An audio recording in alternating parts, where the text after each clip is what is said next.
Thank you everyone for joining us. My name's Trevor, co-founder CEO of Myko. We've got here an expert cast of RevOps experts to really help us walk through what is happening in the AI landscape, how they're thinking about it, how they're using it, what they are interested in about it, and then we'll open up things for questions towards the end of this as well. So why don't we start with you, Rosalyn, if you want to give a quick introduction, and then we can take it from there. Yeah, sure. So thank you for having me. So I'm Rosalyn Santa Elena, longtime RevOps, go-to-market ops champion, super supportive of just the community and really believe in the function and the people. So excited to be here. I'm the founder of the RevOps Collective. We focus on consulting, coaching, and community. That's kind of in a nutshell. But excited to be here and talk about this all-important hot topic of AI. Perfect. Do you want to go next, Mallory? Yeah, thanks for having me as well. Mallory Lee, live in Indianapolis. I recently switched roles into the consulting world, similar to Rosalyn. So I'm at Union Square Consulting now, have been doing RevOps for about 5 years and spent about 10 years in marketing prior to that. So it's been a fun journey and look forward to contributing here, but also learning a lot because AI changes so fast. Thanks. Last but not least, Corey. Awesome. Thanks, Trevor. My name is Corey Schwitz. I run Skydog Ops. We are a CRM and revenue operations implementation and customization firm. So we work primarily with B2B technology companies, also financial firms. Most of those are in asset management and private equity. And we, really help them all implement and customize their revenue tools, the primary tool being Salesforce. Awesome. Thank you. Thank you all. So super excited for this conversation. I think one thing that's super top of mind for us and our company, Myko, is a chat-based interface to make it easier for people to get their data out of their CRM, like HubSpot and Salesforce. If you have questions, instead of going through your Salesforce reports, dashboards, you ask a question like, what's your average sales cycle by lead source? We can answer it. And so frequently what comes up is we get into a sales process. We're talking to people. No matter inevitably who we talk to, if it's not part of the RevOps team, the first thing they say is, I need you to talk to my RevOps person. So I'd love to maybe kick us off from there of how do you see the role of RevOps in evaluating AI tools, implementing AI, and then really leading the AI efforts when it comes to the sales and revenue orgs. Maybe Mallory, do you want to start, having recently been on both sides of the coin? Yeah, definitely. I think that the keyword here is insight, right? And intelligence, artificial intelligence. And when it comes to trying to derive those insights from the data that your company is using, RevOps needs to be front and center to help support that conversation. So if we're going to talk to the robots in order to learn something, let's make sure everybody knows what we're learning and we're taking advantage of that and deploying it back into the business. I think many vendors out there are starting to incorporate AI into their own platforms. And so that may or may not be an upgrade. It may or may not change the way you're using the platforms that you've already been using. And so I also frequently want to be a part of the conversation if we're going to shift the way we use one of our systems and technologies. So I think no matter how you slice it, ops would love to be part of that conversation, if not leading the way. And so that's something that I do feel strongly about. My personal observation is that every vendor is looking for the best way to make this part of their own platform. And a lot of people may have already implemented a few AI tricks here and there. And, we may or may not see our vendors also come in and take that over too. So it'd be really fascinating to see how it unfolds.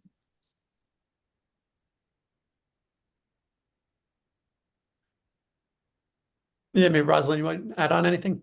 Yeah, I mean, I kind of agree with Mallory in terms of the fact that, RevOps, I think it's becoming much more front and center, right? As we move from, 10, 15 years ago, kind of more of a support function to really being that front office, really thought leader and business partner to the go-to-market organization. So with that, tech stack is obviously a big piece of our responsibility. It's not the only, so definitely don't lead RevOps with tech.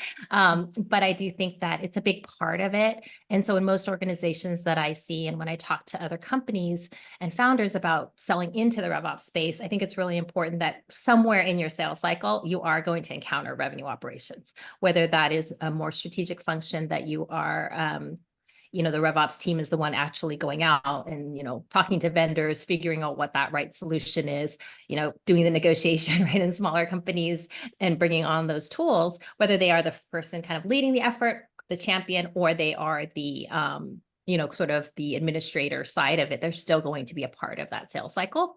So, ideally, if revenue operations is in the forefront, because I think that they are really understand what the business needs, what are those use cases they're trying to solve, where are the gaps in terms of visibility and day-to-day use.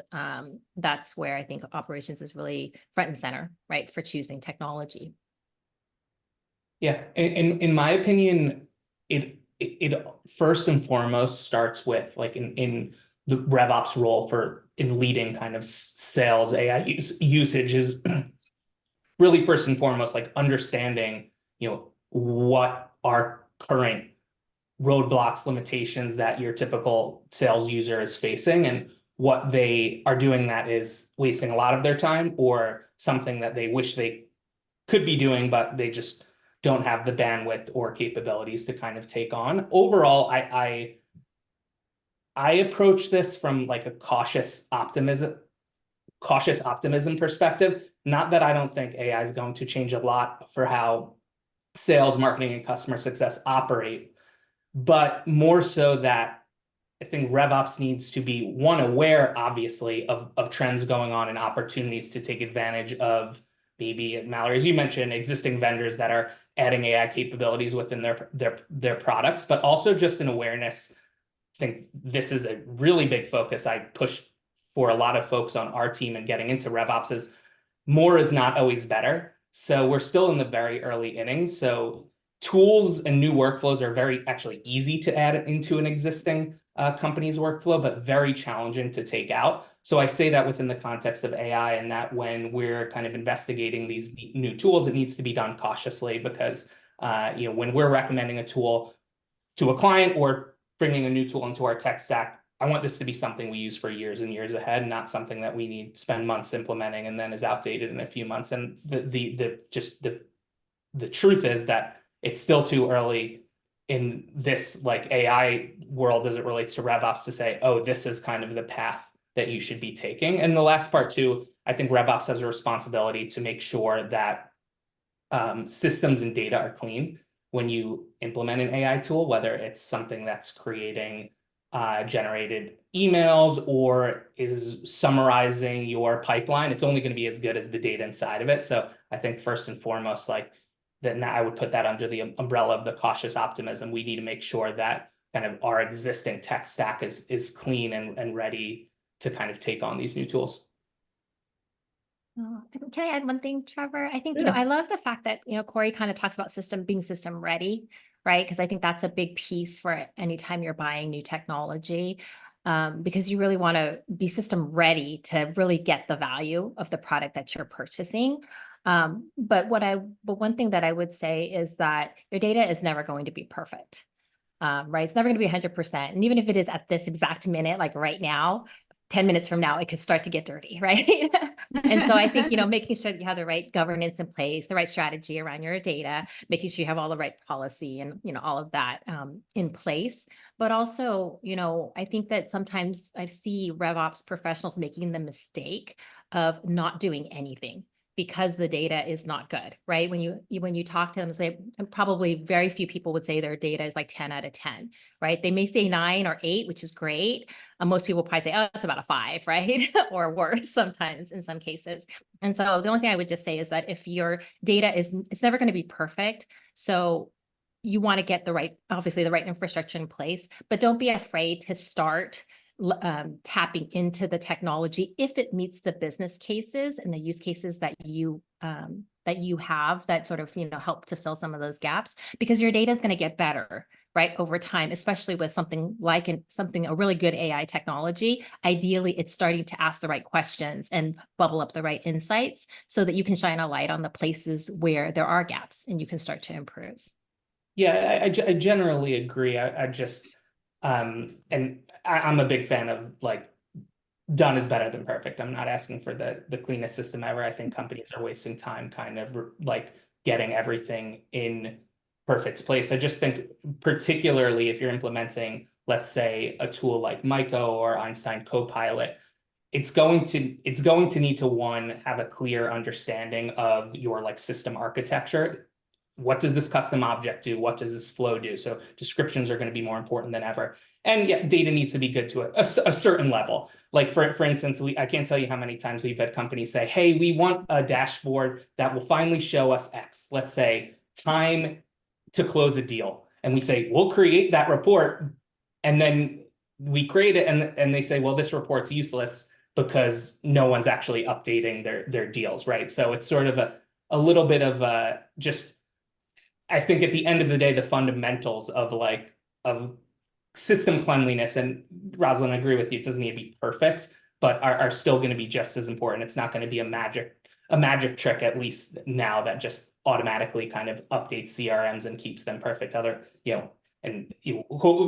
day we'll or maybe soon we'll get there where after a conversation with the prospect, I don't need to update my Salesforce at all, but I think that there's still a responsibility of sales, marketing, RevOps leaders to make sure that data is good. I think maybe it's worth double clicking on that point too in general. So then how do you all think about like when is the right time from operational and data cleanliness standpoint to have that infrastructure, and what does that infrastructure look like to be ready to kind of take on some of these projects and start experimenting? My gosh, yesterday, right? Before you even start, right? Because the less that ball of string is tangled, the better, right? And I think we've all seen so many companies make that mistake of kind of getting to a point where things are so broken before they start to focus. Right. And I think, all of us have kind of worked in the consulting side too. A lot of times when you ask a company, it's like, well, what's your data strategy? How are you approaching your CRM strategy? And they're like, what do you mean? Right. They don't even know what we're talking about. Then you realize that it's just the way of thinking about taking that holistic perspective and view of what do I want my data to be doing? Right. How am I going to use my data, and kind of backing into what it is that you need to do, and what are those processes and governance and structure to put in place. But maybe to answer your question, Trevor, I think it's really starting with basics, right? A lot of these are table stakes things around what data do I, what are the outcomes we're trying to achieve, right? Going back to kind of, well, what's the strategy to get there? What's the, the execution path, right? How are we going to get there? What metrics are we going to be measuring? And then backing into the data, the bare data that we need in order to drive visibility into those metrics. And then you can broaden, right? Then you can expand as you go, but you have to start somewhere. Yeah, I think the vendors who make it very easy to start with low risk are going to be the ones who do well. And I promise Trevor is not telling me to say this, but we had a conversation just last week, and it was my last week at Nihilus, and there was something I really wanted to like try to get out the door. And I said, hey, Trevor, I think I have like a use case for Myko. What's involved here? And he's like, oh, just send me a CSV. And I'm thinking, well, that's really easy and really fast and like zero time investment. I also perceived it to be secure. You know what I mean? Like I didn't need to go connect it to Salesforce and do all this work to try it out. So just like with any product, the people who make it easy to try and the people who make it, feel secure and like a lighter lift are going to get that earlier adoption. And when you can adopt it earlier and sooner, you don't have to worry as much about whether or not the data is perfect because you're not making a big investment with the testing. And so if it's easy to test, I think that's a big win. I would advise vendors to focus on that because I think it's an important way to get that following or that audience to grow in the beginning. So just a shout out for Myko and Trevor, because I think that you do have the right approach there. And I promise these are my own real opinions. Well, I was gonna say maybe it's a good natural segue too. It's very similar to the first conversation I had with Corey when I got on the phone with him. He was like, "Look, I get dozens of these pitches." He's like, "You're not the first AI tool. Like, I'm just being upfront. Like, we see lots of these." And by the end of the pitch, it was like, "Look, like, just connect to your Salesforce. Like, let's see what we can do. See if we can get you set up. Just testing it out with your own data." So I think the broader question is, when you're thinking about the just bombardment that all of you are getting from AI tools out there, how do you think about separating, signal from noise? Like, which ones really would you trust? Which ones stand out? How do you think about that, both during kind of like a pitch process all the way through kind of like the implementation? And maybe we can start with you there, Corey. Yeah, so I mean, there's definitely some component to what you were talking about, Mallory, of of twofold there, actually. Security, but also just of ease of implementation is very very important to me personally. And I think why some of these like tools to really enhance kind of analyzing and updating your CRM are very difficult, because each organization's CRM architecture and the data points they track are different. So I think those are the two primary ones for me. And I'm interested to also just in hearing other people's thoughts of this question, but also just we talk about, okay, analyzing these tools. I'll just be totally frank. Like if I think of our own tech stack or clients, where AI is incorporated is pretty limited at this point. I think that there's more individual usage, meaning like people just using ChatGPT or some other text interface, and having starting basically from scratch each time. And there's some other tools we use, including Firefly's call recording that also summarizes notes. We do prospect research via Clay, and that could, with Clay's tool, we can ask it kind of very vague questions that a spreadsheet would never be able to give us, like, what from these websites flag which ones sell into the persona of marketing ops, for instance, stuff like that. But yeah, hopefully that answers that question. For me, it's a lot of like cautious optimism, like I said from the beginning, because it's just going to be a pretty heavy lift. So echoing what Mallory said, of like making it as easy as possible.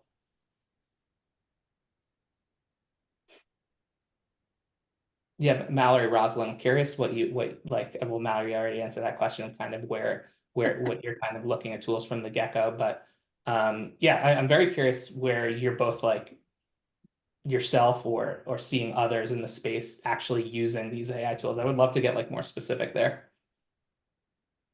Yeah, I do Yeah. have one cool Okay. example. Oh, sorry. No, go ahead, Rosalyn, Mallory. I'll be fast. So at Nihilus, our Salesforce developer, this was a few months ago, so it was, earlier on, but he built an integration to GPT that would look at a job title and then dump it into a persona. And it was really kind of simplistic, but what I loved about it is I think we've all lived that life where you go into your marketing automation tool, you create this workflow that says, if the title contains CFO, CEO, COO, all these things, and then you need to like catch the misspellings in your automation rule, and because people type in misspellings, and then mark the persona as C-suite. And so I've used rules like that in almost every business I've ever worked at or supported.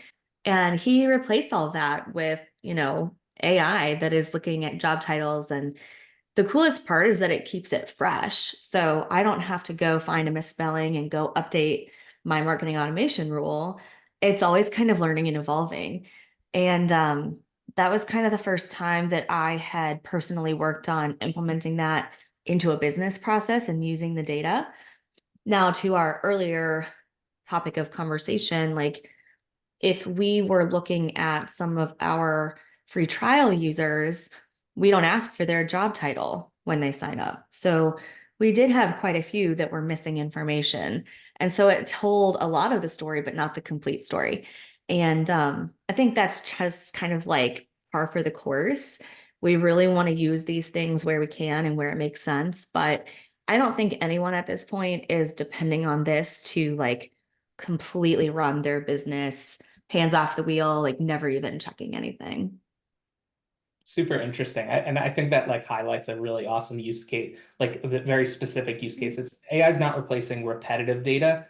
A lot of that truly repetitive data, the like repetitive sort of workflows could already be done in spreadsheets, right? But where Excel is limited is that you need to write very specific logic and rules, like contains this specific title where yeah, that's where like I'm also finding a lot of value is like AI is basically just being able to do the gray area stuff that I wouldn't be able to write in Excel. So that I thought that was it's a really interesting one there. For I've been using it recently is like cleaning and validating data, right? So it's like, what are all the different ways you could clean data? Is like, is it complete? Is the capitalization, spaces, weird long job titles? And if you give like rough parameters like you would to a human, I find that like it's just a huge time saver. Wow. And I would just kind of piggyback on what Corey was just saying, because a lot of times when folks ask me, like, how do you think RevOps is going to be leveraging AI? I think about exactly that, right? It's doing the things that, two things. One, doing the things that humans just can't do, right? Or don't have the time to do, right? Getting into those really deeper analytics and asking some of the questions that we may not even think to ask, right? Because we're not looking that deep into the business. And so I think, bubbling up some of those insights is really important. The other thing is just doing things that maybe it takes us hours and hours to do, right? Where you have to have a person dump all this data into a spreadsheet, like Corey was saying, and then they have to pivot and analyze and write crazy formulas versus having AI do that for you. I think those are probably the biggest ways. And as Mallory said, it's not going to replace, a human at any time, but it may allow us to replace some of those human tasks so that the human can go do the things that that are only a human can do. I think what's interesting, Bez, we see all the time as well. Most of our customers that are even on board now, they all started with ChatGPT before our product. So they had some acumen or business savvy around what's kind of capable, what's out there, what generally does AI mean, what can I use it for, before they get into a tool like ours, which makes their experience much better. And so it sounds like all three of you have already started doing quite a bit of that experimenting with different use cases as well. Yeah. And just maybe to answer your question originally about the technology and how you're approaching it, I think two ways. One, as an in-house practitioner, I think when I was in-house and not consulting, I think the way that I would approach tech is a little bit different, right? Because I would be looking at very specifically, one, of course, the tech stack that you already have, right? Making sure that you're truly leveraging all of the functionality that you're already paying for, but also looking at where are the biggest gaps, right? And understanding, going out to a vendor to really understand what are those very specific gaps and business challenges that we're trying to solve for, and then figuring out which technology best solves for those issues and integrates really well, right, with our existing tech stack. Versus on the consulting side, I take a lot of calls, like how Trevor and I met, right? I take a lot of calls, as I'm sure Corey and Mallory do too, with early stage founders. They just went, hey, can you take a look at my product? What do you think? And sometimes it's even like, is this even a problem worthy of solving, right? And I'm very transparent in terms of like, hey, this isn't even a problem. People aren't going to pay for it, right? They're doing it manually and it's not necessarily worthwhile. But I think the biggest thing is just being, how are you different, right? And really figuring out the differentiation factor. Like, what do you do differently and what do you do really well that nobody else is doing? Enough so that you are saving some type of, you're bringing some type of value to the table that somebody's willing to pay for. And as Mallory mentioned, just ease of doing business. I mean, that goes across the board, right? For everybody in every part of whether it's B2B or B2C, but it's having, being able to be easy to do business with and then see value right away. Right. And I think, Trevor, you touched on this, because if people are able to just, hey, give me a spreadsheet, give me some data, and I'll show you what we can do. And the user can immediately see value. And then they sort of unlocks their, ability to see kind of the art of what's possible. So I think the easier you can do business with, and the faster you can demonstrate some kind of value that you're solving a particular problem that your target personas are looking for, the faster you're likely to get implemented or purchased. Yeah, you and I talked about this on the first call, and it's definitely played out in the market of it's all use case driven, right? You get into those calls and it's not, oh, you have AI, let me get this product. It's what specific pain point will you be able to solve for my company that we will be able to translate into, X hours saved, Y ROI. So I think maybe that's a good segue into, what gets you the most excited, like in a year or 2 years from now. Both where do you think you'll be using AI more, and like how do you see RevOps evolving as some of these tools, like both ours and others in the market, continue to get more sophisticated? I can go ahead and start. I guess for me, I think what I'm most excited about some of the things that we touched on, the fact that we can be able to really automate and just up level and elevate the RevOps function, right? Because the people are going to be able to do much deeper insights faster, being able to ask the right questions, be able to really provide the business with the visibility that they need to not only make decisions, but also put things into play. Right? Kind of, I've been talking about this next best action because that's what we really care about, right? Data's great, insights are great, but tell me, what do I need to go do next and help me implement that? I think that's probably where I'm most excited. And of course, selfishly, I want to continue to see RevOps professionals get out of that tactical firefighting, get ahead of it, and be able to be more proactive, which I think this can help unlock. I totally agree with you there. It's, as humans, we fall into the trap of looking at the data, staring at the data, looking at it sideways and upside down, like for days. And you might have that sort of like paralysis that happens when you're not sure what to do next. And a lot of times I do treat Chat GPT. First of all, I always call it the robot because I just think that's fun. So, I will ask the robot, like, here's the 3 options. Like, you must pick an option. And it will pick one. Like, it's not a human who is scared to give an answer. And so I do think anything that we can do to get more acceleration of the execution, which I think is exactly what Rosalyn is saying, like, make it work for you to go faster and make better decisions. But sometimes you also just need to like make a decision. And so it's like this secret consultant that can give you an opinion. And I think that's really powerful.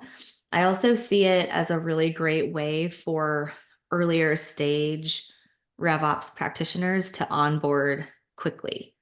You can learn a lot just by asking questions about anything, like what the tools do and how the data should be integrated and how to write a Salesforce formula.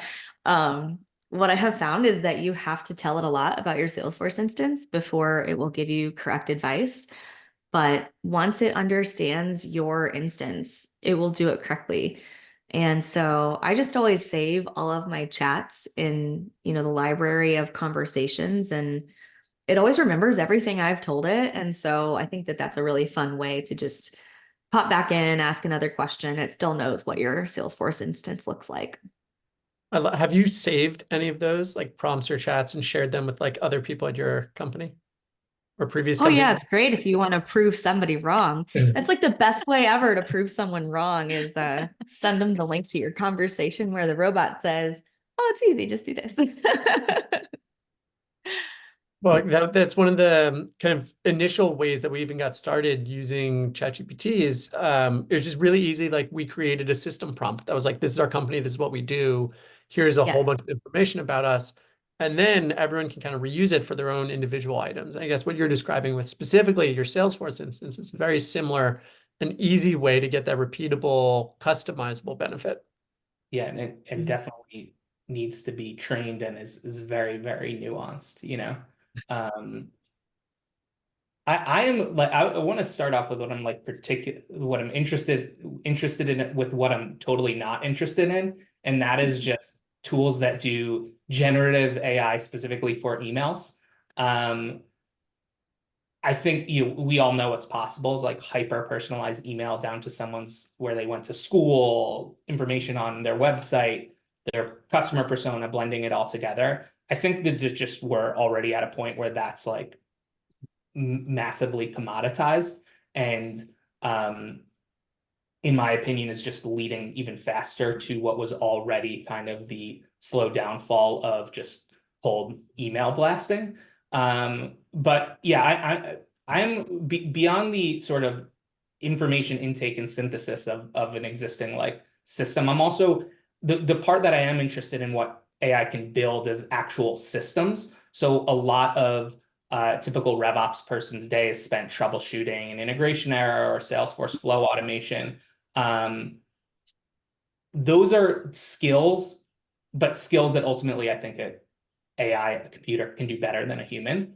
What a human can do better right now than AI is being able to kind of understand company priorities and specific nuances and personalities, and be able to kind of distinguish whether level of effort's worth something. But I do feel like we still haven't like scratched the surface with the actual building. So for instance, Cognition released its new product, Devin, which is an AI software engineer, can plan out projects, write code, deploy code, fix bugs, etc. And think that the potential of that scares a lot of people, but it excites a lot of other people who don't want to be doing the nitty gritty and want to be doing the kind of more strategic kind of planning and sort of analyzing and assessing new tools, making sure usage is up, etc. So I'm very excited about that particularly. So I think they're both in the like that is what can AI build, but I'm not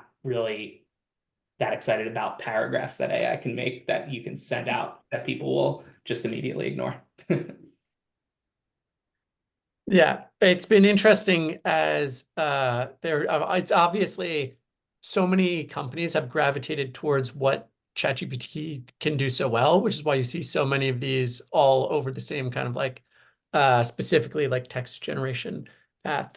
I think one area I want to ask all of you about next is, as you know better than certainly I do, RevOps people are very busy. You have a ton of responsibilities at all times. You have systems to integrate. You have large scale strategic projects. You're dealing with the daily back and forth from your different teams.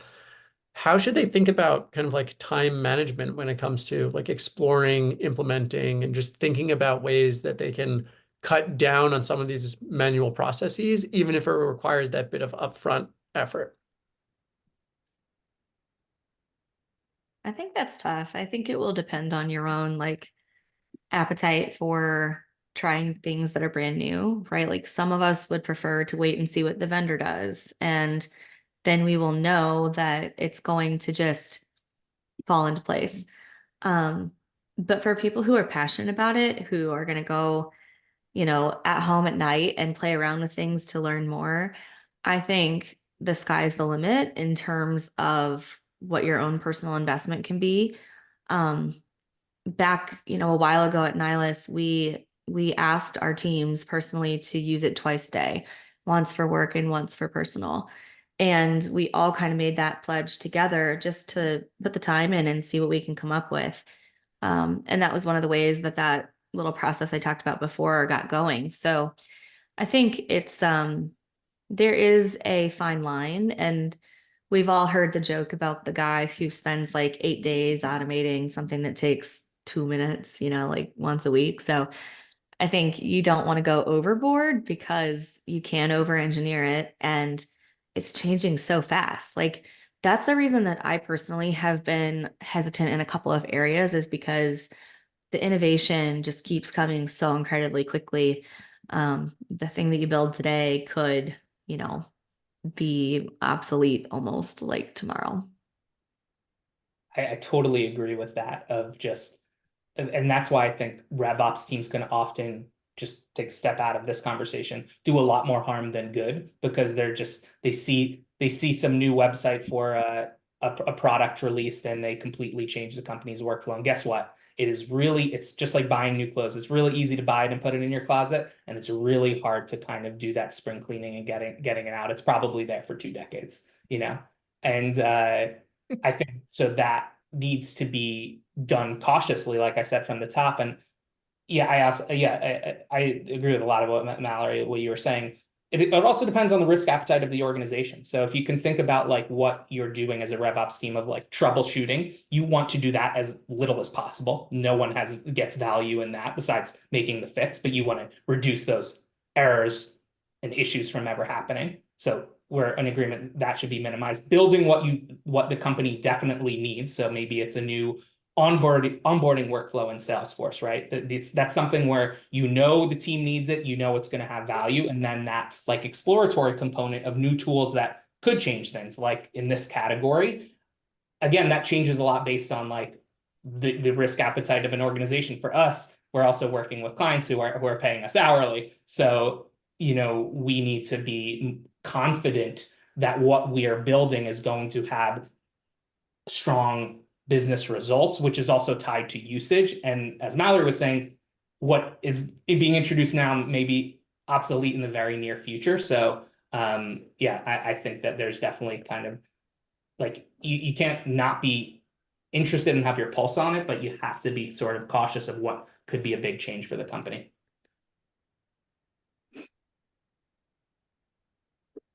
Yeah, that makes sense. We've thought a lot about the workflow side of things as well, because that's the biggest thing, right? Like we've integrated directly in Slack, in Salesforce, because we know you opening up a new web app every time you need to do something is kind of disruptive compared to, well, if you're already asking questions to someone in Slack, now instead of just sending it to that person, you can send it to us. That makes that friction a little bit lower. So trying to think about all those ways we can simplify it and then keep the existing workflows of the teams so that everybody's kind of on the same page. So we're getting close to the end. It looks like the chat is only for me, but there is a Q&A button. So you can ask questions. We'll be opening up Q&A, I think, after one more question. We've already gotten a few questions in here. So if you don't see it, hit the more button and there should be a Q&A option to ask questions. So I guess my final question, kind of ending us up here is, when you're thinking about implementing AI, like what is it that you're looking for from new tools? Like how, and maybe let me target this a little bit more. Are you more focused specifically around the like security side of things, or is it very much of like, here's the specific workflow that I need this to solve for me, and then we'll kind of figure out the rest?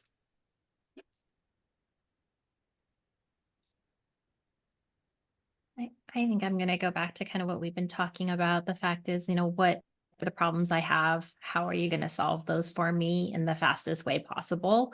And then drive ROI, right? At the end of the day, that's what we want. But then ease of doing business, right? Ease of implementation, quick wins, being able to see value right away, I think is really important, especially with everybody's sort of appetite for, long, everybody wants instant gratification, right? Everybody has a very short attention span and such. And so I think the faster you can demonstrate value, which means that you can get onboarded quickly, implement, start to use quickly, the more I think you'll have a bigger appetite from folks to try it out. Yeah, I think focusing on the security aspect will continue to be really important. Especially, big companies, some of them have instructed people that they are not allowed to use ChatGPT. They're not allowed to put company data out there like that. So I do see a world where companies are building their own large language models and kind of trying to adopt the same approach, but they really want this like walled garden of their own proprietary information and security. So it'll be interesting to see how that evolves, because it's very expensive to try to do it yourself. But anything that is marketed as like a closed system just kind of makes me personally feel better. That's enough for me. I'm like, okay, well, it's just my data. It's just my spreadsheet, whatever. And there's probably a lot to learn about that topic, for me anyway. So I think the types of tools, like Rosalyn said, are the ones that can solve problems and show value. The problem could be that you're spending tons of time on stuff that you hate doing, or the problem could be that you really don't know what to do with the data and how to make a decision. So I think there's a lot of exciting opportunity out there, a lot of options. I'm most focused on, and echoing some stuff here, is ease of implementation, but also, like I was referring to before, ease to take out potentially, right? Like how much is this going to like disturb our workflow? I also am just, I think it's important that, and I think the most successful tools will be those that are built upon like a company's existing data, metadata, being able to kind of understand that specific business. Because like generative AI for an email is, hey, there's these, take these couple data points. I could put those into ChatGPT and understand that, but tools like that I think could really make a big difference for companies are those that are built specifically on the model of how their company works. So Copilot, Myko, there's a tool I'm really interested in, aircover.ai, which is a basically an in-meeting sales AI. So it knows what's in your CRM. It knows your typical sales battle cards and customer personas, and it basically reads the live transcript of the call and could present to that salesperson live of, hey, this is the information, this is how you should sell to this persona. They mentioned this company or are alluding to this problem or this this obstacle, like here's how you sell against that, to kind of help humans do what they can do best, which isn't really sending a customized email. It's being able to answer questions and solve problems live on the go. Yeah, so I'm very interested in the tools that are like, it's not just a generic chatbot, but something that is built upon your existing data. Nice, thank you. Well, and that's been where all the fun has been for us, of figuring out as you connect to a new company, how do you automatically understand their business so that you can understand that metadata and what's going on. So perfect. Well, let's open up for some questions. So maybe we can start with this first question from Laura. How do you all keep up with AI tools, tech, and news? Any LinkedIn hashtags to follow, or by following a venture company's feeds? Anything else? Thanks. I feel like I'm terrible at this. It's not on LinkedIn. I don't see it because I don't have time for much else. So I'm going to hand it over to Rosalyn and Corey to see what they follow. Yeah, I think LinkedIn is a great place to kind of get some information. If you follow like a Forrester or Gartner, they're always talking about the latest technologies.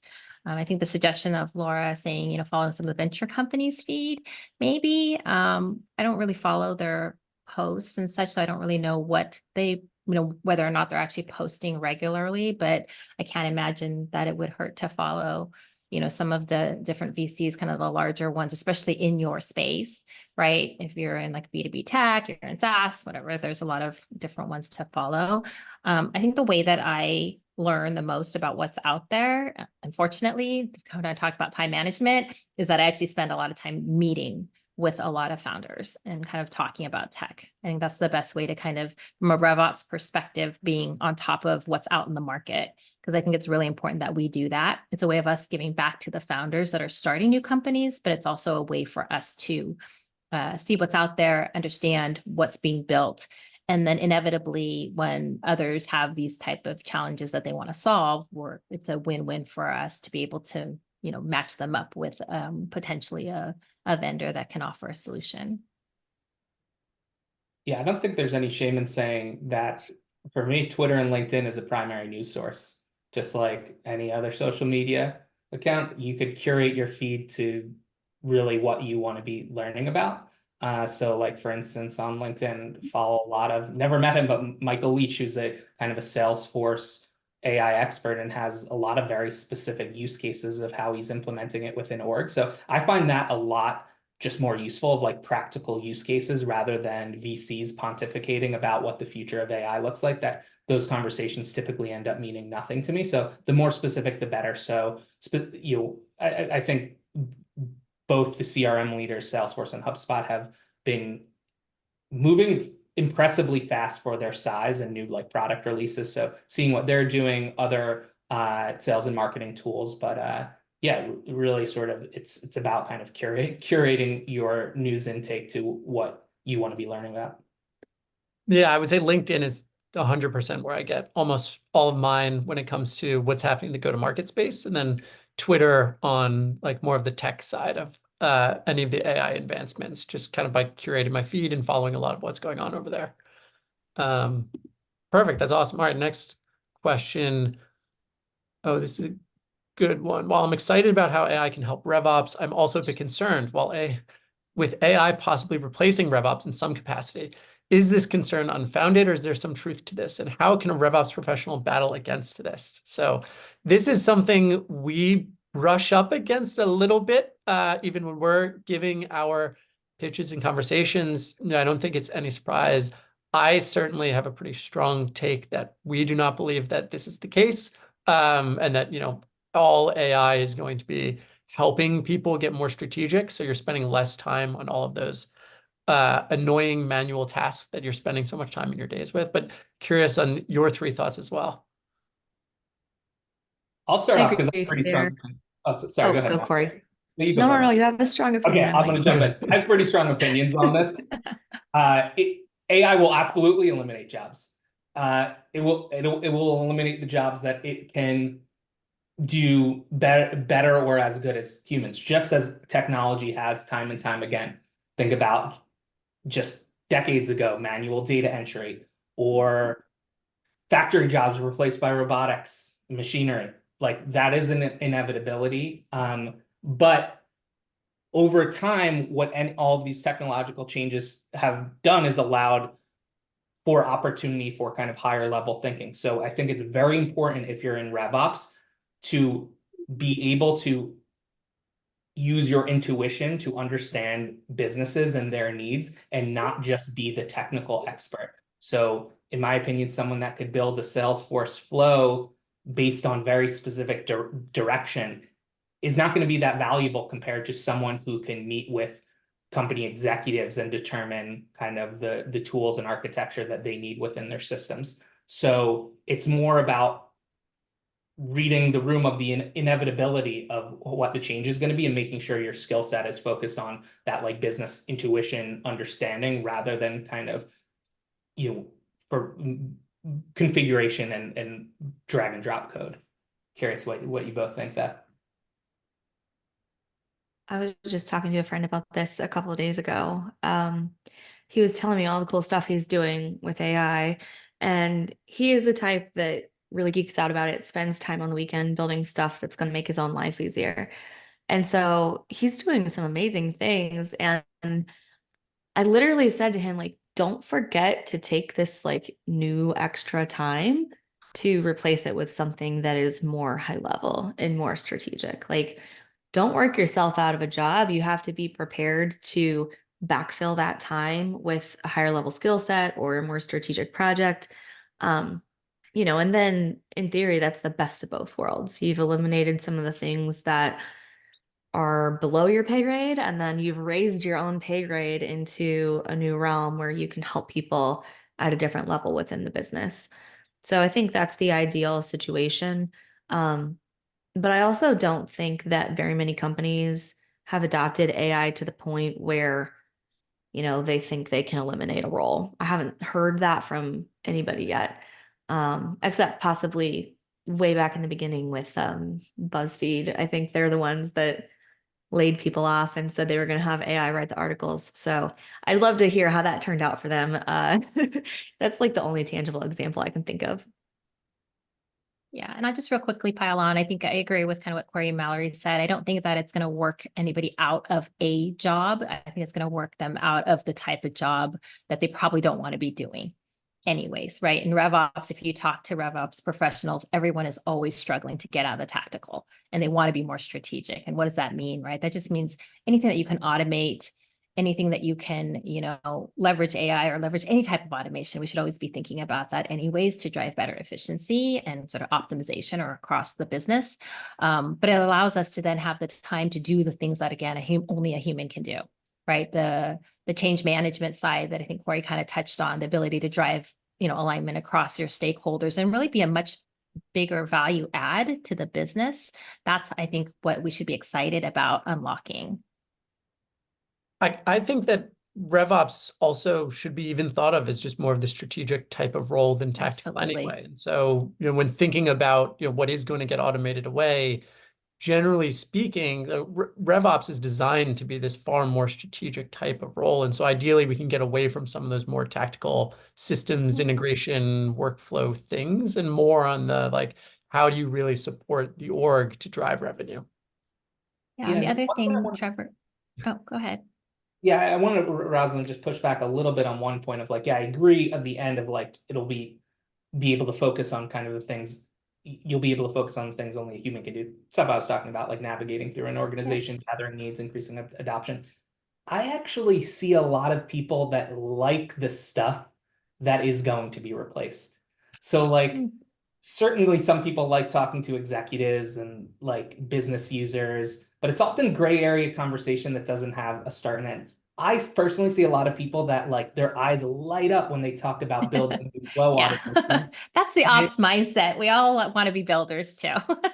Yeah, so I actually like you, that is going to take away what they do like doing for certain people. That's not what got me into the space. I got in as a sort of business user and solving those, and kind of that's why I encourage my team to take shortcuts when you're building things. It's not about no one cares what lives on the back end. Of course, it needs to be organized and well constructed to not just disrupt user experience. But I do think a lot of people need a little bit of a, lack of better words, a wake up calls that like your skill set needs to change. Yeah. Yeah, that's my thought. Corey, I love that because actually just to kind of piggyback on that, I think we all love to build. I know we get excited when we actually build something. I still do. Like when I built my website, I was so excited. But I think that it's just about maybe it's a different angle of kind of piling onto what you said about building more meaningful, more complex things that you weren't able to do before, right? Because you're so busy building the very basics of the building, right? Think about like you're just building the foundation. Now you can build all the fancy stuff on top of it. Maybe that's a better way to think about it. Yeah, great. Love that. So I'm just working through the rest of the questions here. All right, I think we have time for one more.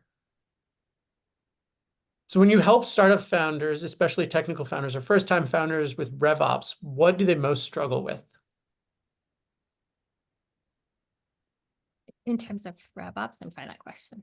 Yeah, I would assume it's in terms of like building and setting up the RevOps org. I was going to say not understanding what it is, right? I think that's the first question. So what is it? Why do I need it? Right?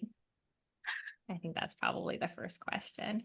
But yeah, I think what you're saying, Trevor, is, what do they struggle with? I think it is about, I know I need it. I think I understand it. How do I get started? Yeah. And what to put in the tool set is always kind of like the number one question that I get. So, chances are if you are really early days, you might not need a full-time RevOps person yet, but you still might want someone who can weigh in on what tools do I use? How should they work together? Am I doing this right? So getting some recommendations like that from people that you trust, I think is a really nice way to kind of fast track, your own implementation of your business. And it might not be right away that you have hundreds of customers that need complex processes to be managed, but hopefully you'll get there and then you'll have that strong foundation. Yeah, I like that a lot. I think a lot of folks in the RevOps space are just like RevOps super fans and forget that we're just supporting sales, marketing, customer success. We are a support function of them. So Mallory, I appreciate that and saying, hey, you don't need to hire a full-time person right away, but just have an eye on things. I agree with, because I think the one thing I'd say is like the decisions you make early on, in the same way of like the analogy of like buying clothes that you're never going to get rid of, they reverberate for years and years and years to come. So just thoughtfulness there, and sometimes slow is better than fast. Sometimes it is worth the investment of bringing in an expert. It just depends on your company, but just being very like mindful of how those decisions will echo. Because I'll draw a comparison. A bad sales hire is easily replaceable, where a bad RevOps hire, for lack of better words, is going to, what they built is going to stay in the system long after they're gone. So just real thoughtfulness in kind of what you're building and by whom. Yeah, that's a good point. Hey, Corey, somebody in the chat had a question that I also had, which is, can you restate the name of the person you follow that's like big on Salesforce and AI? Michael Leach, never met him, so shout out to Mike. But I will, yeah, it's linkedin.com/mleach, Leach. Nice. Okay. Thank you. Good call out, Mallory, too. Yeah. Well, amazing. Thank you all so much for tuning in. Thank you to the three of you for giving us all of your knowledge and helping us out kind of understand how to navigate this space as it's changing so quickly. I guess to wrap up, do you want to just give brief outros of where we can find you going forward? I mean, start with you, Rosalyn. Yeah, definitely. The best place to find me is on LinkedIn. Definitely follow, check out the RevOps Collective. Anytime, always happy to chat and talk shop. So definitely reach out if I can help. Yep. Same here. LinkedIn. It's the easy way. Yep, and I'll add to that, and then you could also find Skydog at SKYDOGOps.com, SkyDogOps.com, in case your company has any CRM or RevOps needs. And yeah, Rosalyn and Mallory, really great chatting with you and getting to officially meet you. And Trevor, thanks for having us.